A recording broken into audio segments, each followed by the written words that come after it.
What's up, ladies and gents, and welcome back to BioInk Redemption. The game is now finally officially launched, so we can continue our death campaign a little bit. This time Terminal Victims and Death Race 2, which has been newly introduced relatively recently. We stay at lethal difficulty and John Smith. Economy, we start with 15 points, and I'm going to explain why in a little bit. And we start with 2 pre-evolved risk factors, and I'm also going to explain this in a little bit. Why do I not care about recovery? Because there is none in this mission. Let's increase system collapse speed. Now, I haven't beaten this before, I've just come up with a strategy, but I hope that works. And the reason is, in this one, you fight the AI opponent.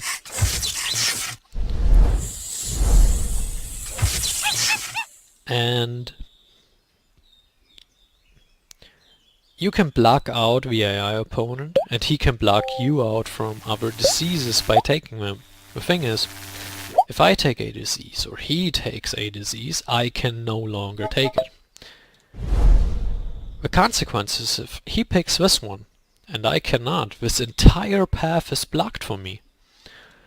So what I did is, I blocked him out of the circulatory diseases completely. Just right as the game starts. And that was kind of the point why I started with 15 points. To just block him out of as many paths as possible right to start the game. Because unlike in the first Death Race, where the challenge was reasonable, he really gets going in this one. Here again I blocked him out of his entire path. 3 points he's got this one, okay.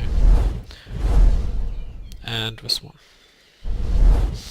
You can kinda look what I picked. Cut him out of this one.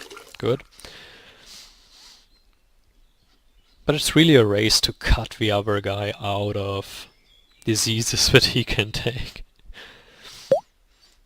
It's kind of a rough start, because this really all depends on the start that you get.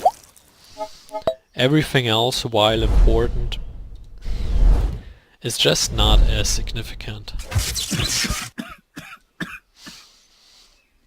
That's why I'm just trying to cut off as many paths as possible right away.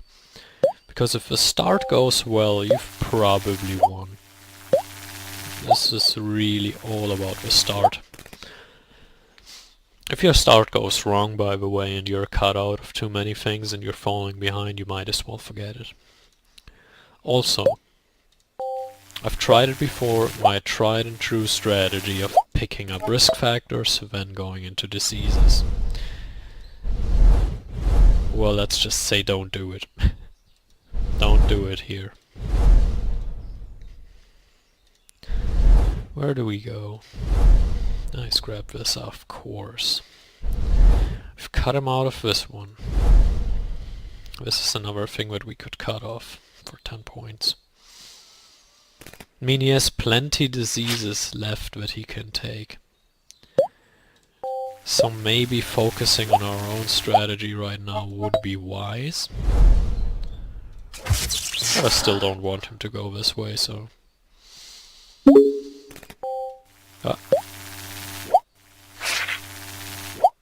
Good. We are 4% ahead, but it really doesn't matter a whole lot as of right now.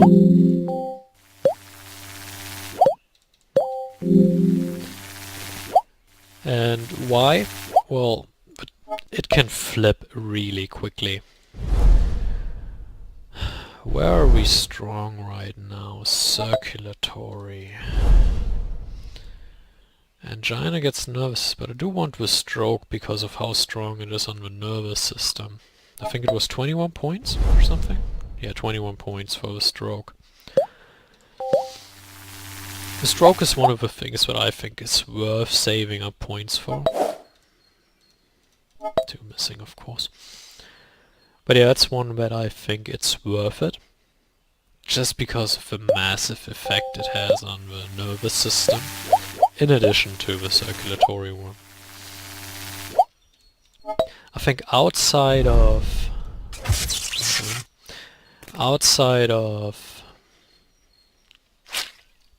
what else would I save up for? Major depression, maybe? There's really not a whole lot else I would save up a long time for. Must have all 4 risk factors, and now is the time that I go into risk factors. Just because I want the upgrade. That's really the only reason. I would keep piling on with diseases, but we need a few risk factors now for the upgrade. The upgrade is valuable. It is indeed valuable. Circulatory is almost down, I don't care. Renal and muscular, well, is something that I do care about. Like, to me personally, I don't see a reason to pile on into circulatory. Nervous, maybe, I could do.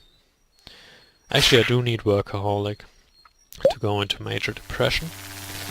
But I don't know if I want to go that path. I don't think I do. But this is all circulatory, so this one it is. Now I need 6 points. And his chance of catching me is basically getting down the muscular system.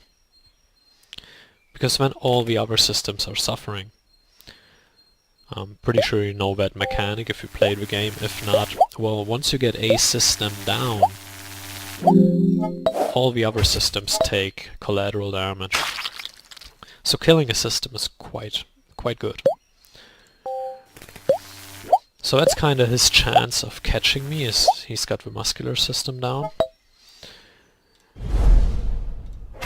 And we are focusing the nervous system down.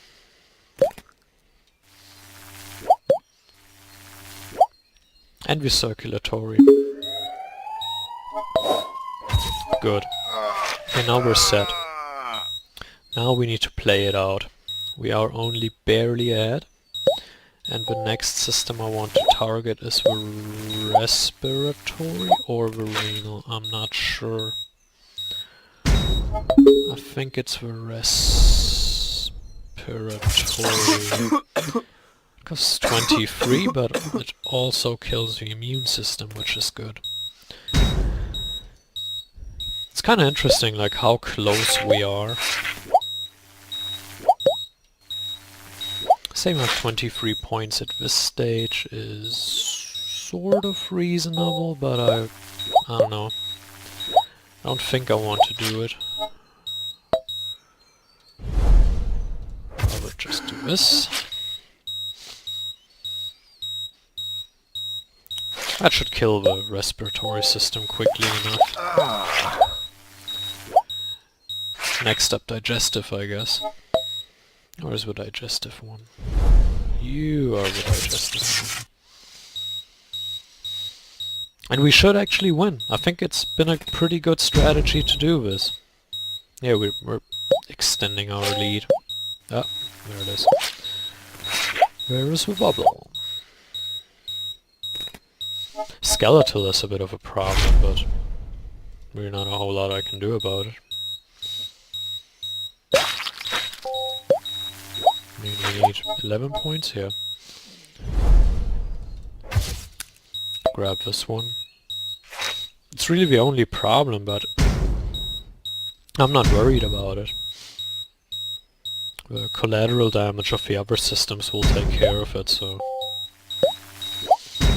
Really not a whole lot of a problem. Yeah, we're steamrolling now. Really nothing he can do. Look at this, he's got immune down. Is there anything that affects skeletal? Yeah, he's dead, whatever. We've done it. We've done it.